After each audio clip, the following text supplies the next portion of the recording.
Get ready to uncover groundbreaking ideas, discover the hidden challenges, and explore the untapped potential of marketing in the digital age. This is FairPlay with Arun Kumar, the podcast that takes you on a journey into the impact of data and technology in marketing. Here's Arun. Hey, it's Arun. Welcome to my first podcast, which is called FairPlay. There's a reason why it's called FairPlay. Over the last few years, marketing has evolved tremendously, but I still feel that there are a fair amount of impressions about marketing that aren't quite true. And so this is the place where we set right some of those impressions, the issues that marketers face, the challenges that they face, and believe it or not, they don't wake up every day in the morning saying, how do we abuse the privacy of various people? And how do we make it annoying for you to get through your life? And I believe my guest this week agrees with me. His name is Seth Matlins. He's the managing director of the Forbes CMO Network. I call him the CMO Whisperer. Now at Forbes, he leads the editorial and event strategy, and he looks to build what I think is one of the most influential and innovative communities of marketing leaders in the world. He curates, celebrates their best practices, insights, and in fact, he also focuses on some of the rising stars of entrepreneurial marketing. He's a wealth of experience in the marketing industry. He's worked as a brand strategist, as an agency executive, and as a social activist.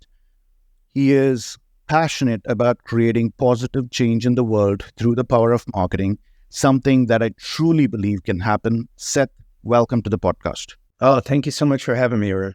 I know I read a lot out there, but I strongly believe that no one can give a better introduction than themselves.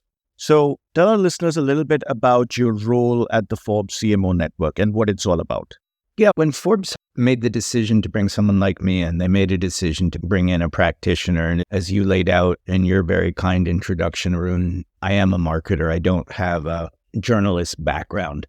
I've been with the company about, call it a year and a half at this point, and I oversee our community of chief marketers and the marketers, both client side and agency side, that support their work. We have a handful of tentpoles, some of which you mentioned. They are our world's most influential CMOs list, our entrepreneurial CMOs list, or CMO Summit, which is going into its 18th or 19th year this October, in fact.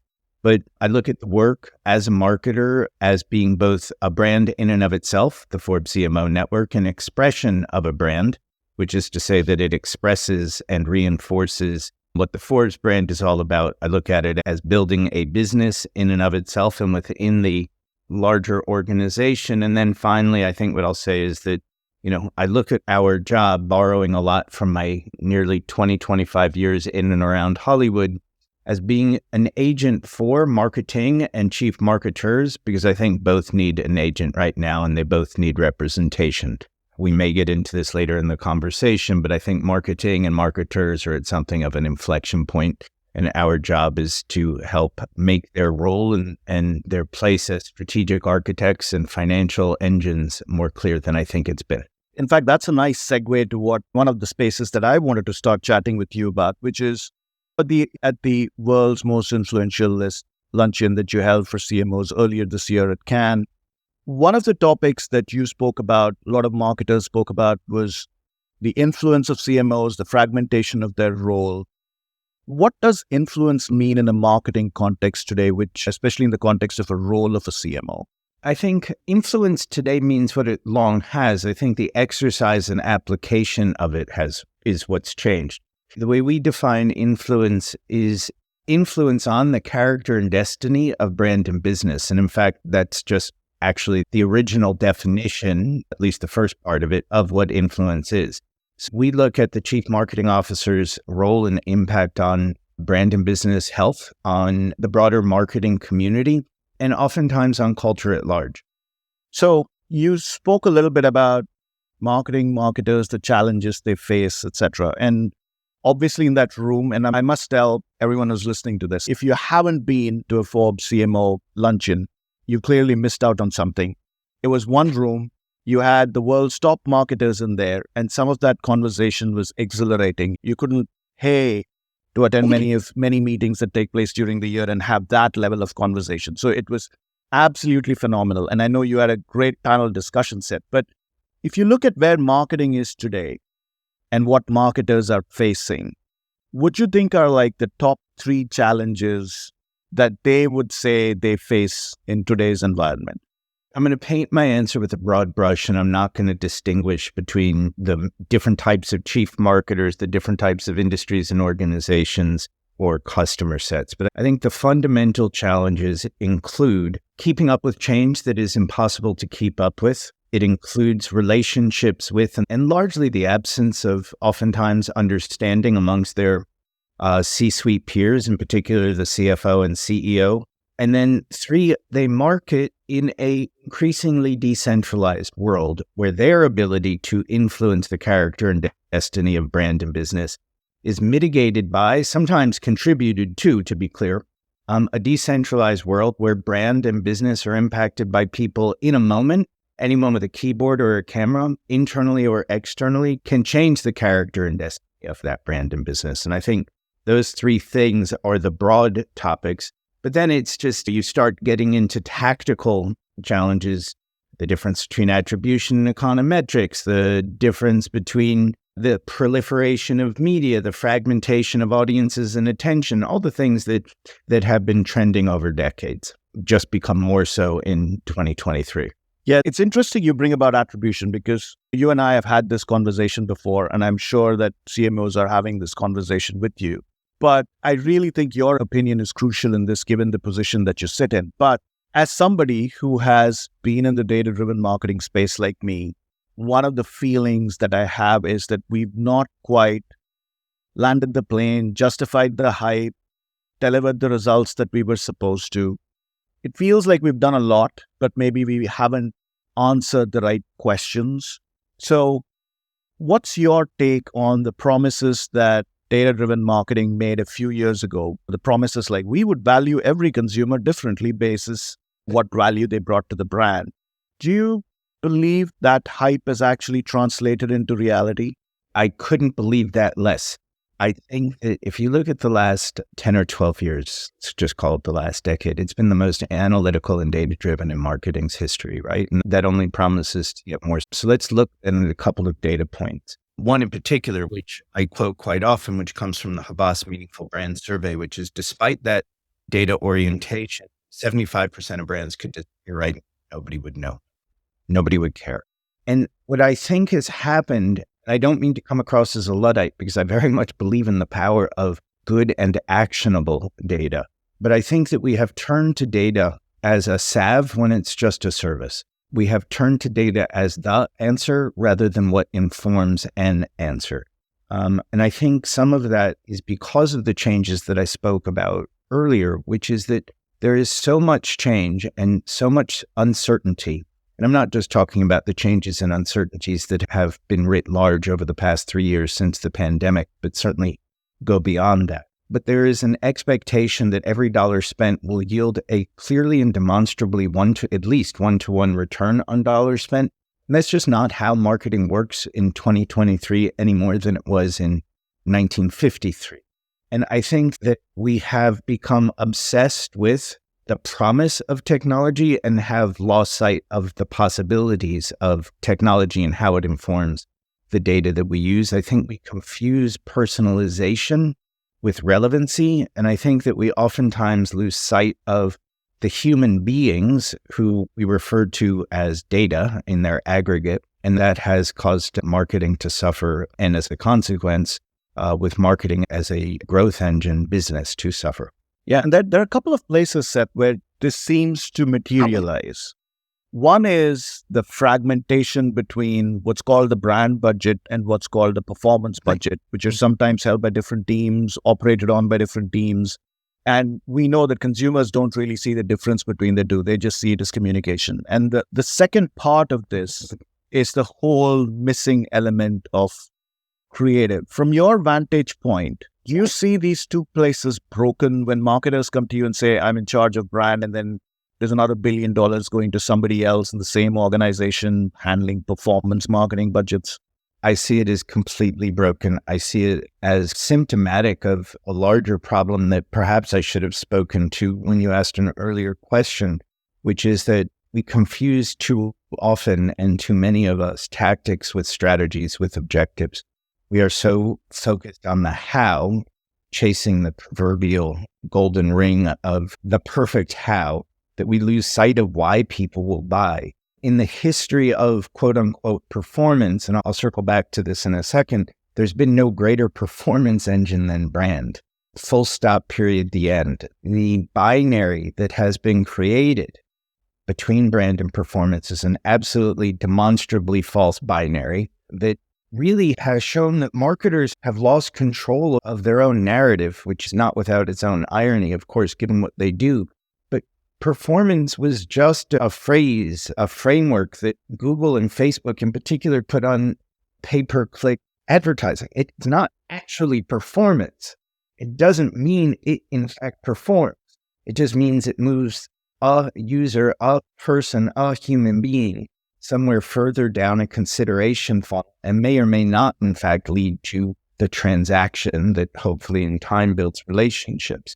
And there's a lot of increasing data, in fact, coming from Meta and Google that shows that last click or even life cycle attribution models they're just false. They're just not accurate reflections of the impact of brand on what we mean when we say performance, which is transactional value.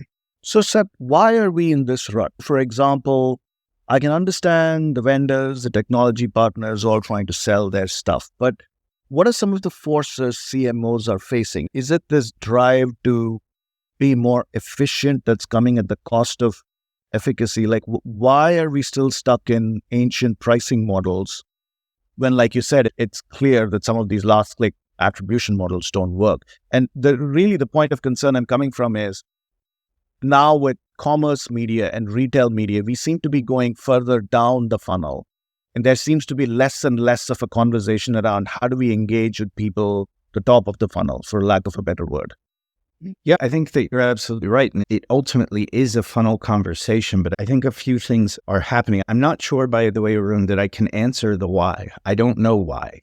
I think that to posit some answer to the why question, I think there are a lot of CMOs in particular who took their eye off the ball over time. And I'm not just speaking to today's class of CMOs, who began to lose sight of the fact that their job is a strategic architect and is to drive growth. They forgot to consider how their business makes money and to be partners to that. And suddenly marketing objectives, too often I hear some very high-end CMOs talk about creativity in service of growth, and we need to align marketing KPI with the business KPI as if that's news. What else would it be in service of? As if those KPI should be attached to some other business. I think as well, we've seen an ascendance to the CEO's chair that is oftentimes, or infrequently rather, filled by a marketer. And yet everybody thinks they understand marketing, I think because they've been marketed to. But I'm not sure that, again, painting with a broad brush, that many CFOs do understand marketing, despite their sense that in fact they do. And so I think that we've lost the thread and we're focused on everything except the right thing, which is why will people buy and how do we allocate resources to ensure that they do again and again. And the flip side of this, Seth, is that the people outside the industry, and you and I have had a chat about this, about how while we've had a lot of new movements and data, etc., we're still not able to answer the basic questions, right? Like we still can't say how many people across multiple platforms saw our ad. And if you junk the last click model, there aren't too many models out there that tell you exactly what's been the impact of all these activities. And yet, people outside the industry, especially privacy activists, regulators, etc., believe that marketing and advertising collects a lot of data. It does not really do a good job of explaining to people what that data is used for, abuses privacy, etc.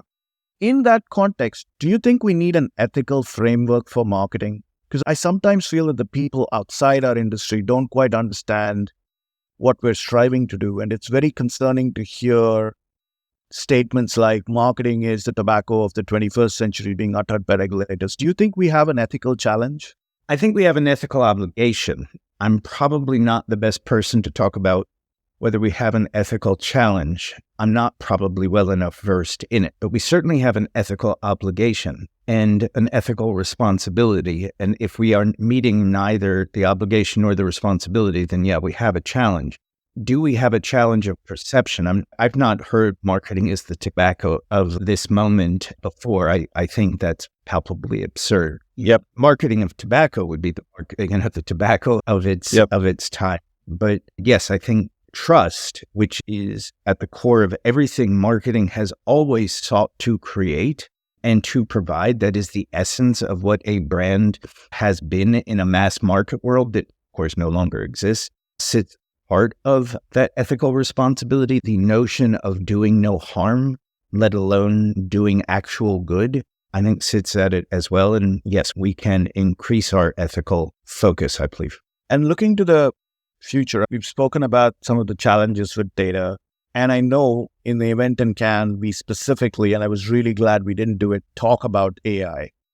But it seems to be everywhere. And I'm sure CMOs have had this conversation with you. But it's still an open question on whether it's going to be beneficial for us or whether it's going to take us further down the path of more efficiency gains. On balance, would you see like areas where AI can help address some of the issues we've spoken about, especially about brand building, or do you worry that it's going to just become another mechanism of getting to the bottom? That is my worry. And in fact, I named Sam Altman the unofficial number one on this year's World's Most Influential CMOs list. Of course, William White, the CMO of Walmart, was the official number one. I used in an article on Sam is as a proxy for the changes that will be wrought by generative AI in particular. And of course, AI isn't new and it's been in use by marketers and marketing agencies for a long time. Generative AI isn't as new as it seems, but ChatGPT put a friendly wrapper around it, made it accessible, and it does seem that everything's changed. In doing this, in naming him the unofficial number one, I was mindful of the fact, and I think I talked about it in the piece, marketing and marketers have a habit of chasing du jour topics like a cat with a laser pointer that ultimately take their eye off the ball. I can't help but think this is not that. Is not yesteryear's metaverse, a bigger idea, which is Web3. We lost sight of that too. And my fear is that, it will lead to further commodification of creative output, of the activation of marketing, because everybody will be operating off of similar corpuses. And if the last decade, as I referred to earlier, is any indication, when we operate off of the same inputs, the output tends not to benefit. It tends to be commodified. Now, having said that, Lorraine Tuhill, who's the global CMO of Google, who I did chat with briefly about this, really sees it differently and really sees the possibility of AI. And of course, Lorraine and others are not without vested interest in this, but her judgment and her data set is extraordinary. She thinks it'll help prime, these are my words, a new golden age of creativity. And I'm curious about how that will happen, and in fact, plan to spend some of my summer trying to understand it better. I love that, Seth. And I definitely want to get into creativity in marketing, but we have to stop here. Coming up in the second part of my conversation with Seth Matlins, the managing director of the Forbes CMO Network, Seth shares why he thinks the insurance industry is making the most of their marketing. They're building IP, they're leveraging IP, they're building longer-term strategies and creative commitments, and they're not shifting focus. And it's working. And it's working over and over again in a category that you would think would be fairly low engagement. This has been Fair Play with Arun Kumar. If you want to uncover the keys to using data wisely and fairly in an ever-changing world, go to arunkumar.com for more insights and resources. Fair Play is a production of Forbes Books.